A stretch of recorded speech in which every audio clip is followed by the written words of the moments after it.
Hello, everyone, and welcome to Crushing Doubts Q&A every Monday at 6 p.m. Eastern, 3 p.m. Pacific. And I actually am going to break that rule right now. I said it's every Monday, but I realized I actually need to let you know I'm not here the following 2 Mondays, but we are going to reschedule one of those. So next week I'm out entirely, and I will be sorry to miss you. The following week, we're going to do a Tuesday Q&A instead of Monday. That's going to be Tuesday, March 22nd. We're going to do that at 4 p.m. Eastern. Again, Tuesday, March 22nd, 4 p.m. Eastern. I apologize, and of course, that's 1 p.m. Pacific. I apologize for the change in that. We try to stay very consistent so you know when you can count on it. It's going to be every Monday, almost every week, but I do have some weeks off. So that's how we're handling this schedule. Just wanted to make sure you knew that. In the meantime, as always, I want to get everybody the help that they need. There are multiple ways to do that.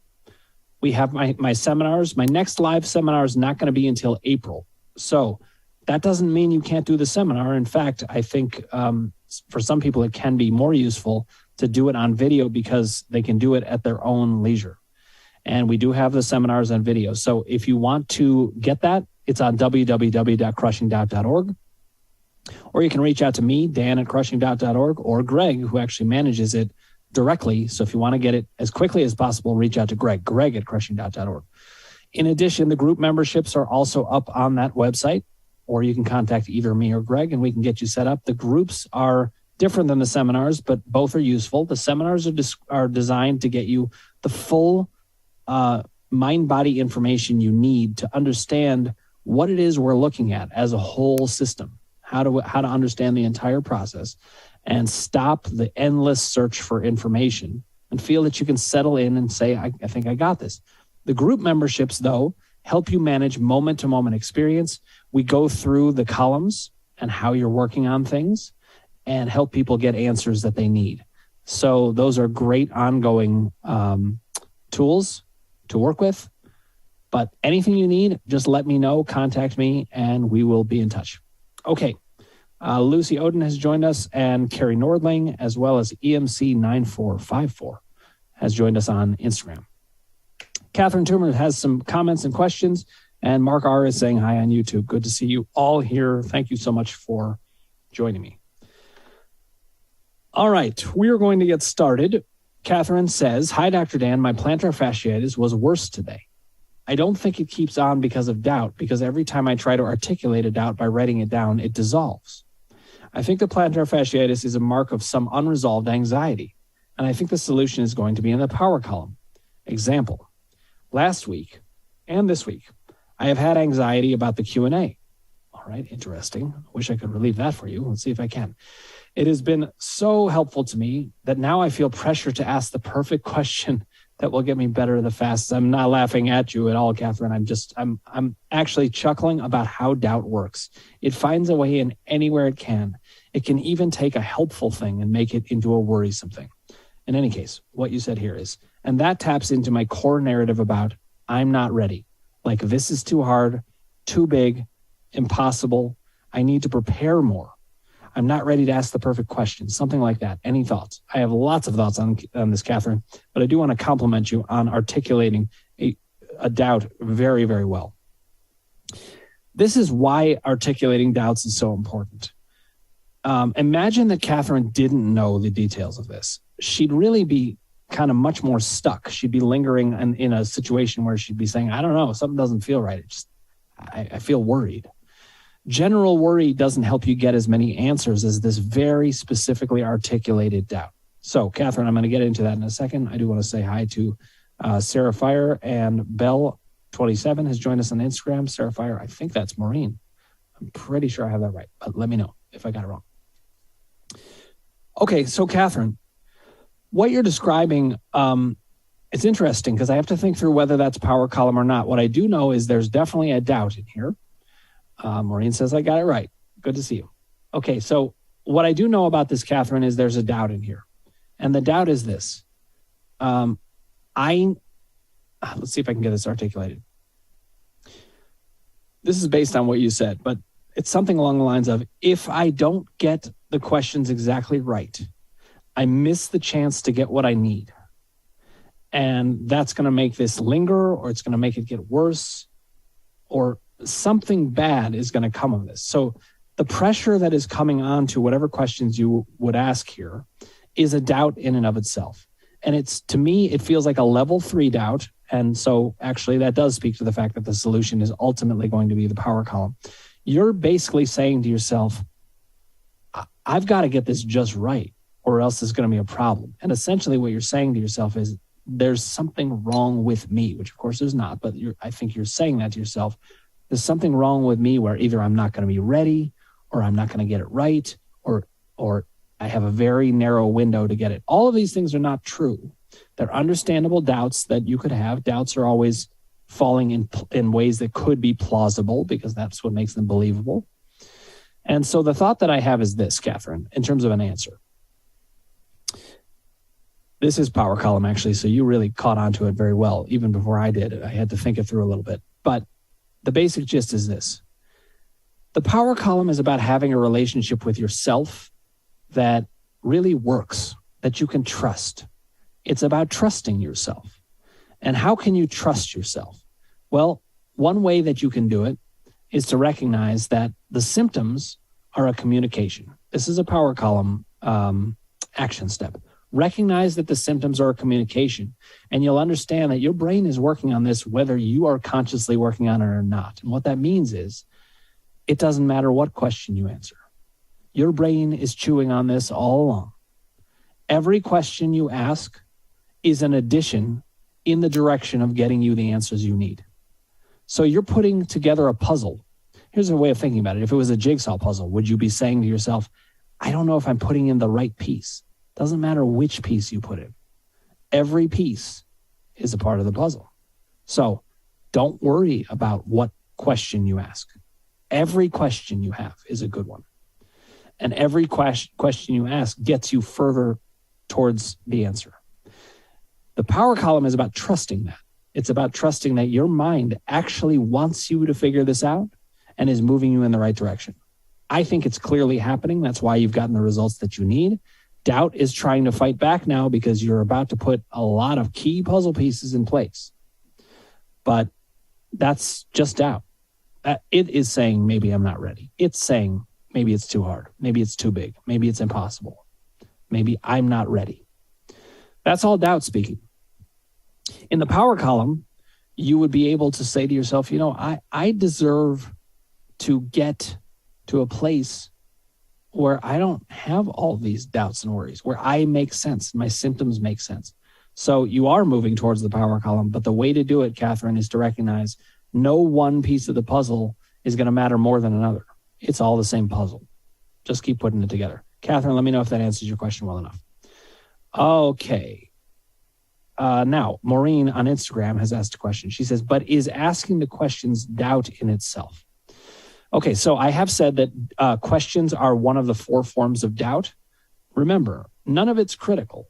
It's not like we judge ourselves it's not like we should judge ourselves for having doubts. So if you have questions, yes, that is a doubt. But I wouldn't say asking the questions is the doubt. Having the questions is the doubt. And it's totally natural. So don't worry about it if you are having that. Asking the questions is actually getting into the observing, articulating, countering the doubts. Asking is the action that takes care of that. The questions themselves, yes, they're doubt, but everybody has doubt. And questions are kind of the most basic level of doubt it's not very deep. Fear is the level of doubt that is really entrenched, deep, harder to get at. It's the emotional component. Questions are just the most basic thing. Everybody's going to have them. So yes, ask them. You said got it, so it sounds like I answered what you needed, and I'm glad to hear it. Keep the questions coming. Nothing wrong with questions. The only thing that can go wrong is, are you not getting the answers you need? So even if I answer a question that I think I answered well, if it wasn't answered to your satisfaction, keep asking the questions, because ultimately you've got your mind that you're grappling with in this over and over and over. I got to help you with that. We have a question coming in from Facebook. My friend Ross Mark. Ross, thank you for joining. You said, will you give your info so we can reach you just in case? Okay, sure, Ross. I just did, actually. Maybe you must have just missed it, but it's Dan@crushingdoubt.org. Now, that being said, there is something actually serious in what he's saying there. Ross is a bit of a jokester, so he may have been partially joking in saying it. But there is something important in it, which is that every single one of you out there, you might have times where you need a little bit of reassurance, or you just need to know that there's something in place that can help. And that's why I set up my system the way that I did. The system is not really designed to bring you into a system that you need to endlessly work. The system is designed to be a set of resources that gives you what you need when you need it, and there's access to it. So there's plenty of ways to access me. And one of the ways that's easiest is, if you're not sure, go to our website, www.crushingdoubt.org. Okay, it looks like we actually have time for a preloaded question. I can't believe it. It's happening. Happens sometimes once or even twice, but sometimes not at all. This is a question that came up in group today. It is from Brendan. He said, what is the difference between a trigger and a conditioned response? Okay, please leave this up there. One of the reasons I want to highlight this question is there's all kinds of great questions that come my way. But sometimes a question comes my way and I realize I know the answer to this, but I need to get it articulated. So I started to say to Brendan, okay, I have to think this through out loud, because it is a question that it's an interesting one for multiple reasons. A trigger and a conditioned response, they really sound like they're really kind of just the same thing, because they are an experience in the environment or something that happens that then leads to a belief system. Okay. But as I started talking about it, I realized how I think about it. And sometimes how I think about it is helpful to other people. So I'm going to lend it to you guys. To me, the difference between a trigger and a conditioned response it's a little hard to pin down, because in a way they are the same thing. But I do think there's one important potential distinction that can just draw your eye to something important. The way I think about a trigger is it's something that happens initially. The initial time that something from the environment happens that gets you to think in a certain way down the doubt path, to me, that's a trigger. If that same thing then happens again, it's a conditioned response. In other words, a conditioned response is your response to a trigger, your expectation that a trigger is going to continue that same process. It's like a secondary trigger, I guess is a way of putting that. Guys, let me know if that clears up anything for you. The reality is a trigger and a conditioned response are really the same basic function. Something from the outside causes you to think a certain thing that then leads to a belief system that then leads to a symptom. But to me, the trigger is that initial response. The conditioned response is the ones that come after it. Now, Maureen said PTSD. I think part of what she means by that, and Maureen, let me know if I'm right about this, is when you have PTSD, whatever's happening to you in the present is bringing you back to a previous trigger. The initial trauma would be the trigger. So, Maureen, let me know if I did get that right. Vicky Miller has joined us on Instagram as well. And Scotty, good to see you here. How to Heal Chronic Pain is on Instagram as well. Okay, we have a comment Maureen said yes on conditioned response. Yes, PTSD really is a conditioned response. We're used to a certain trigger, and it leads us to have these expectations. We have another comment from Facebook from Ross. We'll see if he's joking, because he is a jokester. He said, "I have triggers all the time." I don't think he is joking about this. Actually, Ross is a good friend of mine, and we all have triggers. We really do. He says, "My nickname is Ross the Trigger." Now that is a joke. Okay, he does not have that nickname, but it really is true that we go through life, and I would say on any given day, I could get triggered. I have days where I'm not. I got triggered at least once today, for sure, and I have to build it into my system how to operate in such a way that can help me with that. And so one way of thinking about it is I've developed my system within my system. How do I deal with a trauma moment? I'll give you an example. Sometimes I think when I'm in trauma, don't trust what you're saying here. You just can't evaluate anything right now. You're in trauma, back up, and maybe even just get to this later. That's just one example. Other times, my trauma gets activated and I realize I got to pinpoint what this is. I got to know what it was that set me off. I have to process it, and I have to come up with a solution that I like. That's another way that I deal with it. So lots of ways of dealing with triggers, but when it comes to doubt triggers, it's very important that we recognize that we just have to recognize them as triggers. We don't even have to do anything about them necessarily, but at the very least, we need to recognize them. The next step is to maybe learn to think in a different way about it. But in the end, it's just like any doubt. Observe, articulate, and counter. I often say you get to triggers last out of all of the different doubts that you have to deal with, because they are sometimes causing, they can be just so believable that sometimes you want to leave it to last. You want to do all that doubt work first, and then you'll get to that trigger. However, sometimes it's time to tackle the trigger because it will break doubt in half. It just makes it so that it cannot exist there anymore when you show to yourself, I can actually get past this once and for all. When you do that, and in fact, I did this recently with somebody who I was working with a woman who needed some help just bending at a certain angle, and she just was scared to do it. But she was ready. When you're ready to face the trigger, that's when you want to do it. Okay. Bob has joined us on YouTube. He says, symptoms worse,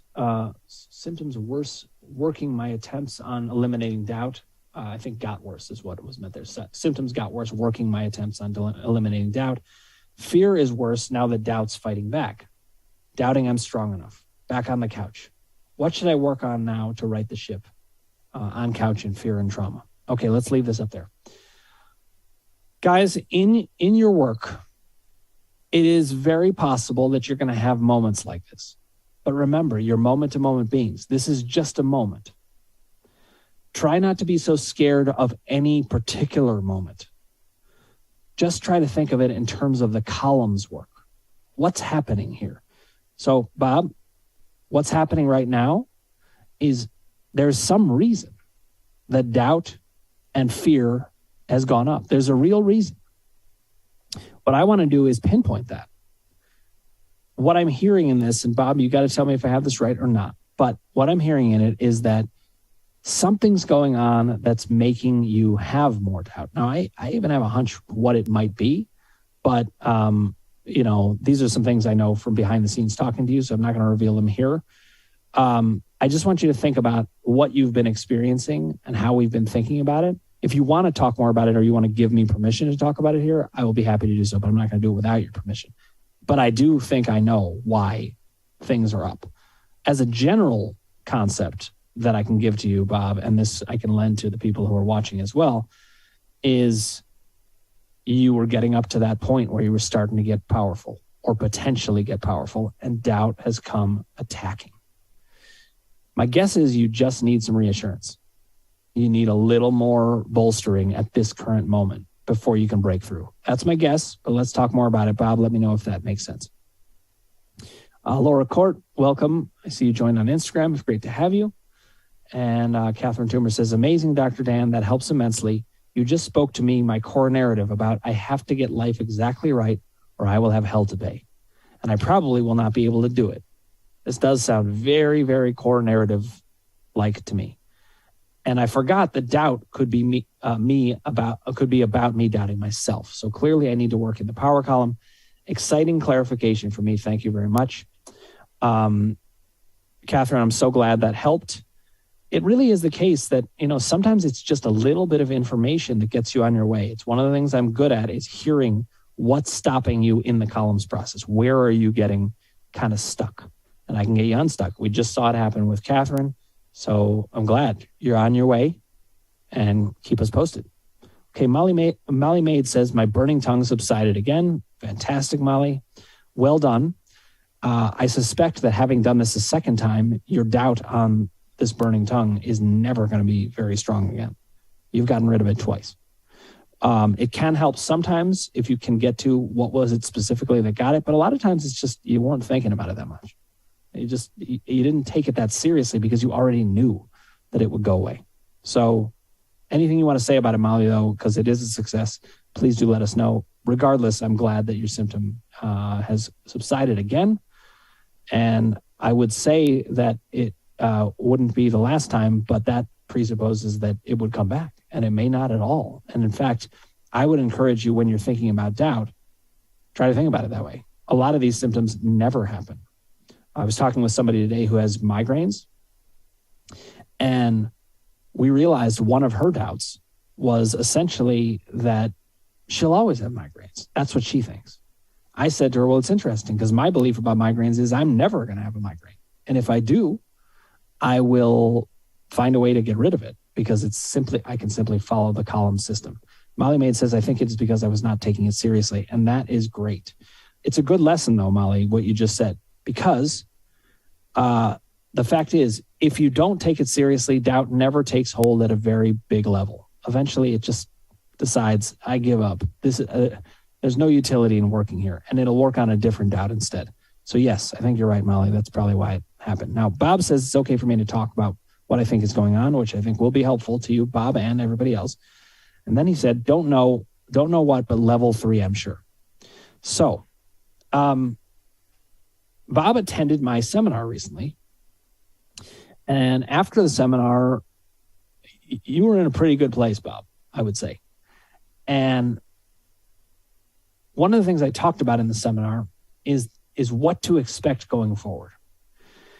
And, I don't know. It's hard for me to know sometimes how well I got certain messages across, or to certain people anyway. But I think that your inclination would probably be to get worried again at some point. And this is one of the reasons I have the groups. I am not trying to sell you on the group, but I do think it would be a great fit for you at the same time. So I am saying that. But really, it's not because I'm trying to sell it to you. It's that I think certain people need more reassurance at the early stages. The goal is not to get you into group and keep you there. It really isn't. I mean, the groups are great. And if you're there and you're using them, fantastic. And some people will want to stay there for a longer period of time because they're just continuing to get things out of it. But it also is the case that after the seminars, you often need a little bit of bolstering just to keep the momentum going. And I think that's what it's about. This is my interpretation, Bob, but you can let me know because you know yourself much better than I do. But my interpretation would be, I've gotten a little bit of power. Can I really do this on my own? And maybe you feel pressured to do so, or you feel like you should do it on your own, but you don't have to do it on your own, especially not in the short term.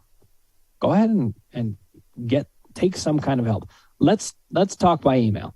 It's dan@crushingdoubt.org.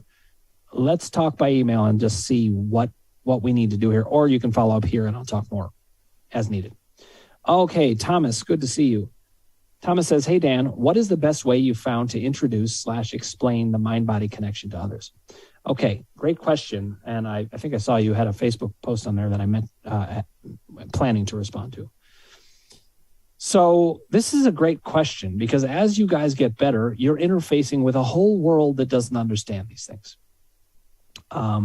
And by the way, I see Scotty Stiles has joined us and Anna Marie Moritz has also joined us. And Maureen has a question on Instagram, which I'm going to get to shortly. But as you guys are getting better, you're interfacing with a whole world that doesn't understand this. And that means that there's a couple of things that need to be factored into your mind. One is, how can you interface with people in a way that could be helpful to them? And another is, how are you going to interface with people in a way that can be protective of you? And I really want to underline that second one. If you can't help anybody see this, that's okay. I mean, look, we're going to try to help people. But the main thing is I don't want their doubt, their lack of understanding to infiltrate you. The most important thing in this healing is you being safe. So for some people, they're going to decide, I'm not going to interact with anybody about this. For a long time, I didn't. I said, it's me and Sarno, and I don't talk to anybody about this. They'd ask me questions, how are you doing? And I'd be like, I'm fine. I wouldn't let them in the door for a single second at the beginning. It was only when I got really, really confident about it. So, Thomas, one thing to gauge is, how confident do you feel about it? If you're not super confident yet, although I think you are getting pretty damn confident. So you're getting ready to that point. But if you're not quite ready, you don't have to answer any questions. You can just say, I'm not doing this right now. But given your question, I think I'm hearing that you're kind of ready for it. Here's what you need to remember. They're going to come back with all sorts of doubts. So you're going to have your questions answered in your mind a little bit. This is part of how I developed my system, actually, is how do I talk to people about this? Well, you have to have your questions answered. Or at least you have to have a set idea of what you're going to do if they bring up a question that you don't know. It could be as simple as, I don't know. I'm going to talk to Dr. Dan about that. I'm just interested in what he'll say. Or you can start to trust yourself about that you know your sense of way around this system quite well. Just be prepared. You're going to get all kinds of different ways of interacting. So the best way to introduce, generally speaking, listen, I don't have a set best way, but one way is simply to say, because people ask me what I do all the time, I say, well, I'm a psychologist, but I actually treat chronic pain and other symptoms. And the way that I do that is by helping people understand the feedback loop that happens between their minds and their bodies. Because if they don't understand that, the mind continues to affect the body. And if you think about it, this happens all the time with crying and blushing. We see it all the time. People just don't understand it's happening about pain as well. I typically leave it at that. I start very simple.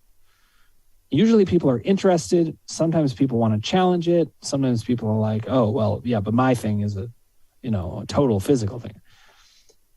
I then gauge where they're at. So I just put out a very simple beginning, and I don't expect it to go further than that, Thomas, at the beginning necessarily. Some people, though, are like, oh, my God, tell me all about it.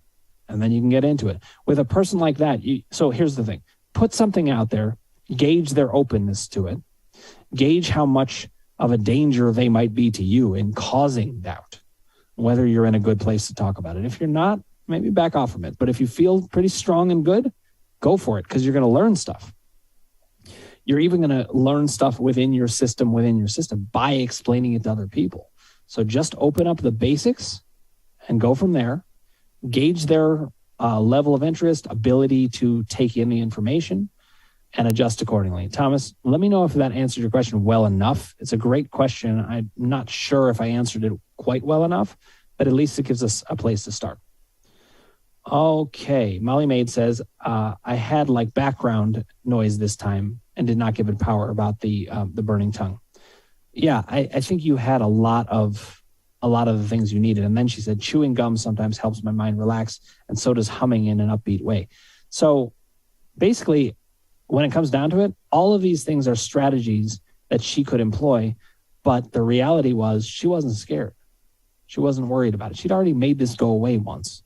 And now that you made it go away again, I think you're going to be in even better shape. All right. We had a question back before Maureen said, I'm stuck as when I choose power, the triggers are stronger, then I'm in trauma mode. What do I do then as symptoms go through the roof? Okay. Lots of things I could say about this, Maureen, but one thing is we may need to explore this more specifically, why that's happening. But I'm going to answer it more generally, and you can see if it fits with what you know about yourself. Power is something that I encourage people to take slowly if the symptoms are going through the roof, because essentially what the symptoms are saying is slow it down. Okay, I want this, but slow it down. I'm not ready for that. I'm scared about something. And what you want to do is get that articulated. What is it that's making you scared about the power? So, and this may sound like an oversimplification, but I think it really is right on. Maureen, you have to figure out, or at least start to ask the question, why am I scared of the power? What is the specifics about it? Will it have a certain result that I don't want? Is there a certain person who's going to object to this? Is there a certain criticism that I'm lobbing at myself about it? And then when the symptoms go through the roof, doubt will then come up, right? So then you're going to have to fight doubt secondarily. I say all the time, figure out which column is the predominant one. In this case, it is the power column. That's the issue right here. But doubt is coming in to the rescue, I'll put in quotes. It's trying to say to you, listen, if you're not safe, I can just bring in doubt anytime. We'll bring you right down. So there's something going on that's keeping you from feeling like you're allowed to be powerful. It's safe to be powerful. And to me, it depends on how ready you are to do the power column work. If you're absolutely determined, then don't. This might sound kind of funny because could even be infuriating, and I apologize about that. That's not how I mean it. But don't worry too much about how severe the symptoms get if you're ready. If you're ready to assume power, those symptoms are going to go away the minute you push back in power. So you could say, okay, the symptoms are going up. I'm not going to interpret this as a sign that something's bad. I'm going to interpret this as a sign that something's good. I'm going in the right direction. The symptoms are telling me something big is up. And you're goddamn right about that, because I'm about to have a breakthrough. I'm about to fight the rebellion within myself. So there's two directions to go, and you can't go wrong. Either you decide, I'm ready for this, especially if you know what that power is about, and go ahead and try on the power. You could find that the symptoms reduce when you do that. Alternatively, you can back up as long as it doesn't lead to doubt, and just say to yourself, okay, this isn't yet the right moment because I don't have the right information on why I'm scared of the power. And then you go in that way. Maureen, let me know if that makes sense of what you're seeing and what it is that you want to do with it or feel is doable. Okay, Angie Crandall has joined us as well on Instagram. Good to see you here. And Whitney Wood Music has joined us. Good to see you. Maureen says bullseye. So looks like I got it. Maureen, I hope that was helpful. I would really kind of do some trying out of both, because nothing bad is going to happen. You can have some bad symptoms here and there. And if you have a particularly bad symptom, then, back off it. It's okay. Oh, this is interesting. Maureen said, I wish I recorded what you said. Well, guess what? We are recording what I'm saying. So you can just go back to this specific Q&A and go back to the particular moment, which is 32 minutes in, and go to where it is. 32 minutes, boom. Actually, it might have been 31 minutes, but find it. It's right there. Right there for you. Logan, good to see you on Instagram. Thank you for joining here. Okay, now, Scotty is saying, yes, that's a tough one to navigate. Now, what he's talking about is what Thomas was asking. How do you talk to people about it? I'm really curious, guys, if I said enough about that, because there are so many things that I could say about how to interface with people about this. I could write a book just on that. There's so much to say. So please do keep your questions coming about it, because it can really help as we talk it through. Scotty G says, what's your opinion on using rehab tools such as foam rollers and massage guns for athletes? This might be for tight muscles and joints. Is that a crutch? Great question. All right, let's leave this up here. When it comes to it's interesting because it depends on what it is you're looking for. But I think that rehab tools like that, to me, tend to lead to doubt. Now, if you're a professional athlete and I don't know what professional athletes' regimens are or what they need. They might need those things, and that's totally fine. There's nothing wrong with those things. The only thing that I'd be looking for is, does it also cause doubt? If it causes doubt, then you need to think about that. I don't rely on any of them personally because they would cause doubt for me. But I'm not a professional athlete that needs to, have my muscles loose and things like that so much. I mean, when I play basketball, though, I don't stretch. I don't do anything. And I knock on wood. No, I shouldn't do that. That causes doubt. No need to knock on wood. I never get injured. I really don't. And it's because I have this mindset. I think about my body as being just like Wolverine. It's just like, I could get maybe a little bit hurt in the moment, but I'm going to be totally fine all the time. So I think that in general, yes, Scotty, I think a lot of those things end up being a crutch. But notice the words I chose. They end up being a crutch. They don't have to be that. If you want to use it, that's fine. Just look out for doubt. In general, especially if you're not a professional athlete and you don't need those things, I would say chuck them to the side, because you can use your mind-body experience and just understanding how your mind is. That whole idea of your body as a flowing emotion that I talk about, that lets you get to a place where you don't have to think physically. And to me, foam rollers and massage guns, they make you think physically. Okay, we got another one from Facebook. It's Ross again, so we got to see if he's joking. Let's see. Ben Simmons for the Sixers is blaming mental health for sitting out the NBA season. If you were his doctor, what steps would you take to get him on the court? Interesting question. The first question, the first place I would go here, and it's a question in and of itself, and this may make some of you laugh because Ross said, I thought you were a professional athlete. He is on a joking roll tonight, but this one's got some seriousness to it. The first question I'd be asking is not how do I get Ben Simmons on the court? First question I'd be asking is, does Ben Simmons want to be on the court? It's all about him. It's all about whoever the sufferer is. I shouldn't be trying to get anybody on the court who doesn't want to be on the court. Just like with you guys, I want to know who you are. I want to know what it is that you are working with and grappling with. Each one of you has your own unique mind. That would be true of Ben Simmons or whoever it is. I would want to find out, what do they want? The columns are great that way because they identify who you are in 3 different areas and how you're operating in 3 different areas. Especially in the power column, though, we get to find out more about who we are. So really, if I was working with Ben Simmons and he wanted to get back on the court, I'd be finding out, well, what's holding you off the court? And it relates to power column stuff. Maybe he feels that nobody's letting him be him. And I'd help him go ahead and be himself out there. That would probably be the number one thing I'd say about that. And it's surprisingly illustrative of what I could say to other people about these things. Okay, Whitney Wood Music says, when working through all the columns, finding out there's tons of shame. How do you navigate shame? Shame towards how I navigated my pain, relationships, etc. Okay, Whitney, thank you so much for sharing this. It's a very personal sharing, so I appreciate you sharing that. Shame is the toughest feeling you can have. It is 100% the worst feeling that you can have. It tends to make people feel that they just want to disappear or sometimes even die. A lot of suicidal ideation can come from shame. Whitney, I'm not saying that's the case with you, but I've had those kinds of experiences. Many people have.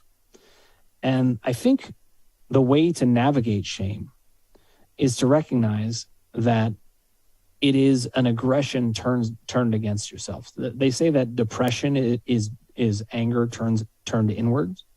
Well, shame is that on steroids. That is you blaming yourself for something. And here's the thing. I find if you really look at it, shame is usually never required. Nobody should be made to feel ashamed. And Whitney, like everybody else who feels shame, that doesn't come from you, actually. That initially comes from our growing up. As children, we were made to feel ashamed of all kinds of things. And I see this all the time. And I'm ready to take any adult to task that needs it. Because the fact is, children don't have any reason to feel shame. They're just these beautiful, wonderful beings who are just trying to be themselves. If they have shame in them, that's a sign that something in the adult world did not help them. It made them feel that something was wrong with them. So, Whitney, I don't mean this to sound cliche, and I certainly don't mean to suggest it's easy to get to this. But the power column is a place where if you accept the fullness of your trauma, you'll recognize you didn't cause any of your shame. None of it. None of it at all. How you navigated your pain was just you doing your best with what you were handed. And in the meantime, if you're a TMS sufferer, I say this all the time, I want you guys to feel proud of the defense you chose. Because this is the defense that was falling on the grenade to protect everyone else. Now, I don't want you to continue doing it because you don't deserve that. But if you're a mind-body sufferer, the chances are very strong you're a goodist and you've been working your whole life to do good things, and you chose a defense even that was designed to be good for other people. There's no shame in that. But I can't help you feel that shame gets to go away until you go through the power column process. In that, the core narrative really is a story that doesn't have any shame in it. None. It defines your core suffering self, and there's no shame in it. If you're discovering shame as you go through these columns, that makes a lot of sense, but it's not your fault. and there's some reason it's there. Going through the core narrative, I think, will help you to get to that. Looking at the power dynamics that happen, am I in power or not, and what's the powerful move? It's going to help you discover what was that fullness of your trauma. And the one thing I'll say in terms of where you're at right now, Whitney, is you sound like you're doing really good work that's going to pay off. You're going to get to a place where you can get to understand, where did that shame come from? So when you say, how do you navigate shame? The first thing that you want to do is to not try to make it go away, but to start to observe it as outside of you. It's not something that is reflective of you. It's reflective of what happened to you. So let's start there, Whitney. Let me know if that helps. Okay, Good Enough Housewife, good to see you on Instagram, and Nocturne Impalpable. Got really some great names on here on Instagram. Thank you for joining us. Logan, I see your question. I'm going to get to Thomas's question on YouTube and then yours. Thomas said, a great answer. Thank you as always, Dan. I feel very confident in my understanding. Okay, so this is about talking to other people. So I do feel ready to talk to people about it without worrying about it creating doubt. In fact, Thomas, you may find that talking to people about this stuff bolsters you. It's going to make you more confident. Once you're ready, that's what happens. That's what happened to me. I started talking to people about it, and I was like, whoa, I'm starting to feel really confident in this. Then I started to feel like, you know what, I could be an expert in this. Oh, I actually know some things other people don't know. And it just went and went and went. So talking to people is a great thing to do once you are in a good place. Then Thomas said, I think I'm worried about not doing a good job of explaining it and then feeling misunderstood. But this is just fear of not being good enough, which is a big part of my core narrative. So I'm going to reframe this as a chance to do power column work. Beautifully said, Thomas. Do your thing. And just remember, whatever you try out that first time, it's going to get better and better and better. And eventually, you're going to be an expert at this. You're going to be able to say things and understand things, and people are going to be like, wow, you know a lot about this. You're already on your way. So keep it up. Okay, Move with Deb. Thank you for joining us on Instagram. And now I'm going to get to your question, Logan. Logan says, could you explain why an uptick in symptoms means you are close to being pain-free? Okay, here's what I'm thinking about that, Logan. An uptick in symptoms happens for one of three reasons, because the columns explain the reasons. So an uptick in symptoms could mean you're close to being pain-free. A lot of times it does. It doesn't always mean that, though. I just want to make sure that I'm clear about that. So an uptick in symptoms could mean, in the emotions column, you're having an emotional response that's unconscious and it just needs to be discovered. Now, that in and of itself does mean you're actually close, because you're a moment-to-moment being. As soon as you nail that one thing, you got it. In the doubt column, if your symptoms have gone up, that also means that you could be close to being pain-free. And that is because doubt goes up when you're getting close to resolving it. It tries to fight back. So within that column, there's also a reason that you're close. In the power column, when there's an uptick in symptoms, it means, oh boy, doubt is really fighting back, because you are trying to keep yourself from becoming powerful. Now, there are a couple of exceptions to symptom upticks, meaning you're close to being pain-free. Okay? Sometimes people have symptom upticks when their doubt is running wild. And that can happen whether they're close to power or not. So it's not always the case that an uptick means that you're close to being pain-free. But when you've done the kind of work that you've done, Logan, I know, and many other people have done, that usually does mean you're close to pain-free, because you've already done the work. It's when you haven't done any of the work that symptoms can have an uptick and just run rampant. So an emotions column symptom could come in, spike something, and then doubt takes the baton and runs with it. Or a doubt column symptom could come up and you're having more and more doubt and the symptoms go up and up and up. Or a power column problem can happen and you feel like you're never going to get out of that. And that's doubt going way up as well. So the way to think about it, Logan, is if you're doing the columns work and you understand it pretty well, usually that means an uptick in symptoms means you're on the verge of discovering something important. I think what you were asking about, though, is primarily in the doubt column. When you are, actually, we're actually mostly about the power column. When you're about to have a power column breakthrough, doubt column symptoms go way up. That's the main thing I think Logan was actually asking here, but I wanted to give a full explanation that upticks can mean you're getting close, or they could mean something's going on. But either way, you make sense and your symptoms make sense. Let's find out how.